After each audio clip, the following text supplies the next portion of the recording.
When people bring up Watch Dogs 1, they almost always talk about the hacking, the dark and gritty tone of Chicago, or the way Ubisoft promised next-gen graphics that never quite lived up to the hype. But what often goes completely overlooked is the role water played in shaping the game world.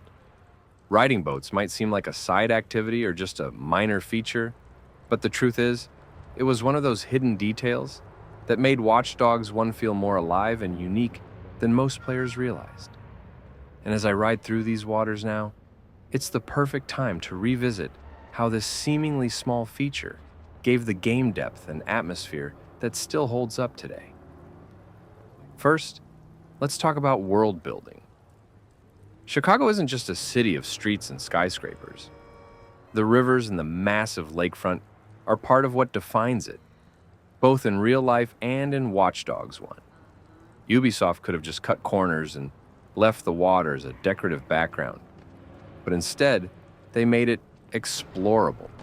You could hijack boats, speed through the waterways, or just cruise around taking in the skyline. This might sound simple, but in 2014, not every open-world game gave you that level of freedom. GTA 5, which came out the year before, had boating, sure, but Watch Dogs added something different, a sense of mood and paranoia that followed you even onto the water. What I always found fascinating was how boats weren't just about exploration. They became part of the gameplay loop. During missions or police chases, slipping into the water could change everything. Cops would follow you onto boats, and suddenly, the chase dynamic completely shifted. It wasn't just about hacking traffic lights or barricading streets anymore. You had this entire watery escape route, and that added a layer of unpredictability to encounters. When you're on land, you expect cars, crowds, and cameras. But on the water, the rules felt looser, almost like you were playing in a different version of Chicago. Now, here's something people rarely talk about. The water in Watch Dogs. One wasn't just functional, it was atmospheric.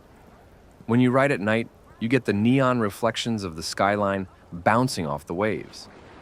You hear the engine echo differently than it would on the streets. Sometimes you'd even get moments of silence if you drifted far enough away from the city noise. And that silence was powerful. In a game all about surveillance, hacking, and paranoia, being on the water gave you this rare sense of calm. It almost felt like the one place where you weren't constantly surrounded by the city's prying eyes. Of course, cameras still lined the docks, but the moment you pushed out into open water, there was this temporary illusion of freedom. But that illusion didn't last. Ubisoft cleverly reminded you that the city's control extended everywhere. Even on a boat, you weren't untouchable.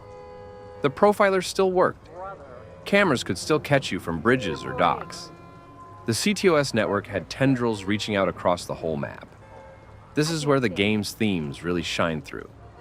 The water wasn't just an escape route, it was a reminder that in a hyper-connected city, there's no such thing as off the grid.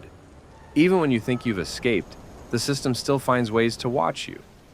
Another overlooked aspect of boating was how it changed the way you saw Chicago.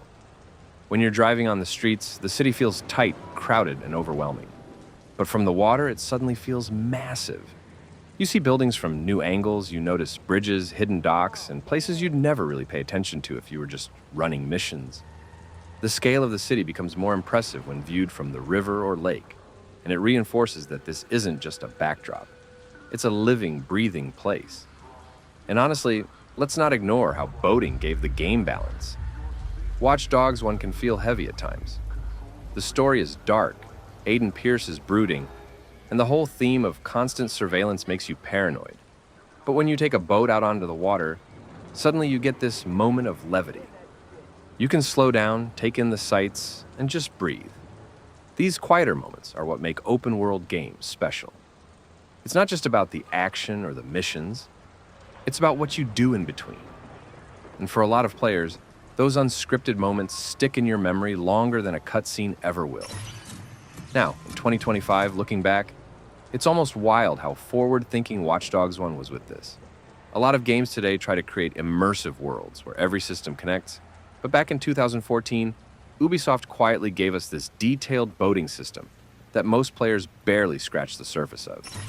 It wasn't flashy enough to be marketed as a headline feature, but it added to the immersion in a way that you only really notice when you revisit the game. Another fun point is how boats tied into the game's improvisational style. One of the coolest things about Watch Dogs 1 was how no two encounters felt exactly the same, and boats added to that unpredictability.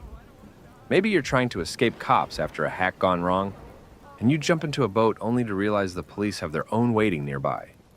Suddenly, it's a chase across the water with spotlights flashing and sirens echoing across the river. Or maybe you use the boat to sneak into an area from a direction enemies aren't expecting. It's those moments where you feel like you're outsmarting the system that really define Watch Dogs. And let's be real, boats also gave us a chance to break the game in hilarious ways. Everyone has that memory of hitting the water at full speed and launching into something unexpected, or using the boat to glitch into a part of the map you weren't supposed to.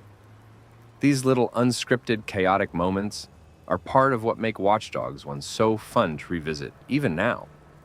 At the end of the day, boating in Watch Dogs 1 might not seem like the most important mechanic, but it's a perfect example of how small details can shape the whole experience. It added freedom, atmosphere, and immersion. It gave you new tools for escaping, exploring, and just enjoying the world at your own pace. And in a game that was all about control, surveillance, and paranoia, the water reminded you that sometimes the most powerful moments weren't about hacking or combat, but about simply existing in that world. So if you're revisiting Watch Dogs 1 in 2025, don't just stick to the streets.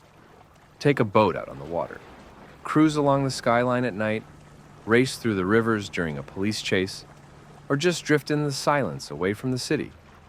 It might not seem like much, but those moments show exactly why this game, flaws and all, still has something unique to offer.